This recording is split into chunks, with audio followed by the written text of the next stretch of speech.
Good evening, Carolina. Buzzing tonight. How could you possibly be the winner of $4,000? What happened to AT&T users this weekend?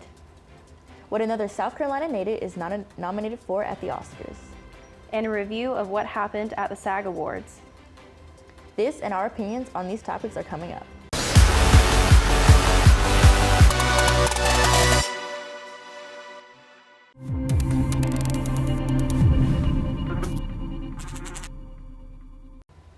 Welcome back to The Buzz. I'm Kennede Fleming. And I'm Madelyn Cooper. Have you bought a lottery ticket recently? If so, check your numbers right now. Mega Millions, a national lottery, hasn't seen a winner since December of 2023. Although no one has won the jackpot, a ticket worth $40,000 was bought at a gas station here in South Carolina. The ticket holder was one number short of winning the entire thing, but according to the South Carolina Education Lottery, the ticket buyer will still receive the $40,000 payout. The winning numbers were 19, 23, 39, 42, 67, and lastly, Mega Ball at 18. The lottery is still waiting for the winner to come forward. In order to win, the buyer will need 5 white balls and 1 gold Mega Ball, whose numbers must match the one on their card. Although this is easier said than done, the odds of winning are 1 in 9,931,001. The winning pot is up to $563 million, and the next drawing is tonight. If you want to try your luck, you can buy a ticket at one of our local gas stations. So, have you ever bought a lottery ticket? I have not, but my parents do. Yeah. Yeah. Mine too. My mom specifically loves just going in there, buying a lottery ticket. And even if she doesn't win anything, she's like, you know what, it was worth it. You know? That's right, it's the experience. Okay, so what would you do with the money if you won? I would definitely go buy land and a house in Charleston, South Carolina. You know what? That's a dream. That's the vibe. For the me, dream. I think I'd probably take like half of it and put it into like savings for my future and stuff like that. And then like half of it probably on like concert tickets and like just like anything. Who would you go see in concert? Okay, so I like K-pop. And I would see my favorite group, anyone from NCT, okay, or I would get a front row ticket for Beyonce. That would be my dream. What about you? If you went to a concert, who would you want to go to? Let's see, probably Zach Bryan. Oh, Definitely cool. Zach Bryan. Country artist? Yes. Okay. Country cool, artist. Cool. Yep. And it's probably Zach Brown Band. Zach Brown Band? Yeah. Is that a country too? Yeah. Both country. So will you try buying the Mega Millions tickets? Probably not. Yeah. I probably won't. I don't see my little South Carolina self getting one, but right. What about you? Definitely not. I honestly think like lotteries are just kind of like the worst kind of gambling for real. I feel like if you want to go gamble, like go to a casino for real. That's right. We will be right back after this short break with some more entertaining news. Stick around. This past Thursday, AT&T had a short outage that caused hundreds of phones to crash. Customers were extremely upset about the situation, as some were worried about it being a possible cyber attack. AT&T came out on Sunday via text message to let users know something was simply wrong on their part. According to John T. Stankley, the issue was, quote, caused by the application and execution of an incorrect process used as we were expanding our network, not a cyber attack, end quote. When the crash happens, customers went to AT&T stores to get the issue fixed, only to get there and learn that the workers had no clue what happened or how to fix it. To make up for the outage, AT&T has offered a $5 credit to all users except for those who use AT&T Business, AT&T Prepaid, and Cricket users.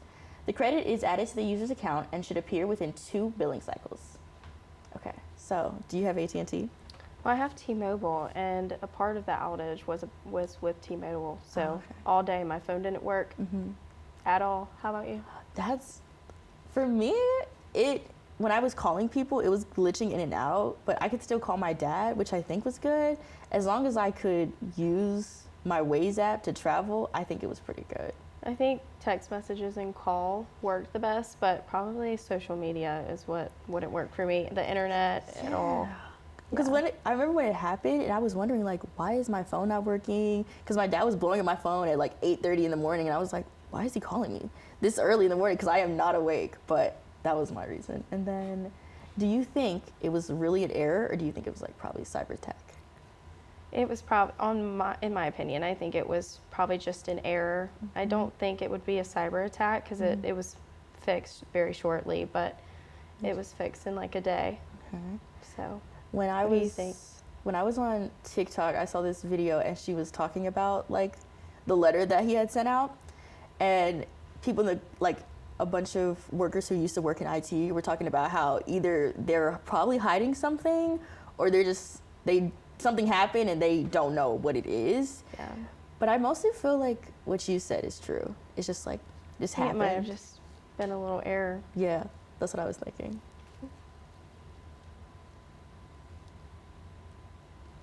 In January, we told you about a South Carolina native for an Oscar, but did you know that there's another local with a nomination? South Carolina native Danielle Brooks was nominated for Best Supporting Actress for her role in the recent musical remake of The Color Purple. Danielle grew up less than 2 hours away from Simpsonville, attended the Governor's School for the Arts, and then continued her education at the prestigious Juilliard School for the Arts in New York City. She got her breakthrough in Orange is the New Black and then starred in the new Broadway version of The Color Purple before being chosen to film her role on the film. ABC Columbia recently did a package on the exciting nomination. The Color Purple was a blockbuster based on the 1982 book by Alice Walker. The film details the struggles of being a black woman in the Jim Crow South. Have you ever seen The Color Purple? Yes, I've seen the movie, the newest movie, but I haven't seen the old school movie. How about you? I haven't either. I would really love to see the Broadway show. I think it's super cool that a South Carolina native is all the way on Broadway. I know, right? From Simpsonville, a smaller town. It's so weird, like, thinking about the fact that, like, super famous people or people who just, were just your basic average civilians are now, like, making bank movies, shows, Broadway shows. I think that's just really cool. How do you feel about South Carolina natives being on Broadway and getting those big roles? I think it's really cool. Like, I'm not from here, from Atlanta, but I think it's cool to see, like, people from small towns get into big areas and stuff like that. For sure. I think it really brings a name to South Carolina as well. Yeah. To know that you're not so far away from Simpsonville, where a Broadway star was born. Exactly. That's interesting. Why do you think that stories like The Color Purple are so important to tell? It's good to get a visual realization of what happened during that time, because I feel like a lot of people try to push it in the gutter or try to hide from it, but it's good to see it go through the struggles, but also it's putting it in a good light, because in the movie, at the end, she finally realizes her true self, Kennede, one of the main characters, and she's just like so free, and they do a musical number, but it's also Fantasia, so it's very, very extreme, but there was musical numbers all throughout it, so I think it was a good way to show what happened, but still have light, fun humor in it. For sure, and to learn from things like that, I think from what you've said, it shows a lot of inner strength and fulfillment, so that's really interesting. Don't leave just yet. We will be back with some national entertainment news right after this. Last summer, local theater, the Nickelodeon, showed a double header of Oppenheimer and Barbie. These two films are considered two of the biggest hits of last year. Both films were nominated for the SAG Awards, which were held last weekend. Oppenheimer took home 3 awards, and Barbie won none. Oppenheimer and Barbie were both nominated for Best Ensemble Cast, and Oppenheimer took home the win. Cillian Murphy, the star of Oppenheimer, also won Best Actor, and Robert Downey Jr. took home the award for Best Supporting Actor. He played Louis Strauss in Oppenheimer. Ryan Gosling, who played Ken in Barbie, was also nominated in the same category. Emily Blunt was nominated for the Best Supporting Actress for her performance in Oppenheimer, but she did not win. The SAG Awards are often a good predictor of how the Oscars will turn out, which are set to happen on March 10th. So, Kennede, what do you think about award shows? I think they're pretty, okay, I think they're okay, but, okay, no. How do I say this? When it's the producers who are choosing who wins, I don't really like that. I think it defeats the purpose of a real winner. Because if it's not the winner in the people's eyes, then is it truly the main winner? Because, like, if they had done, like, People's Choice Awards, for example, like, Barbie would have won. I don't know if Barbie did win anything during that, but Barbie would have won for sure. For sure. But then the people-led ones are the ones I like the most. Like, Definitely. shoot, Nickelodeon, yeah, those kind of things. I don't really, I can never find time to watch them live, but I catch up on TikTok most of the time. Yeah. See the people want Barbie. Yes. We already talked about the Oscars, so how do you think this will change the outcome? I still feel like it'll be Oppenheimer, but I think once it happens the third time, people will realize it's just like, it's really not that good as people say it is. But also, too, I'm not a big fan of, like, old historical kind of movies. But, you know, I haven't seen it yet, but apparently it's 3 hours long, and everybody loves it. that's what I'm hearing. Yeah. Did you see either movie? I saw Barbie, of course. Oppenheimer, no. I haven't either. I can't get myself to sit down, take the time, and do the 3 hours to watch the movie without falling asleep. Me either, but I loved Barbie. I took my boyfriend to go see Barbie with me, and he loved Ken, for sure. Do you like Robert Downey Jr.? Yes, but only because of Marvel. Like, that's just my guy. Like, you can't have Marvel without Robbie Downey Jr.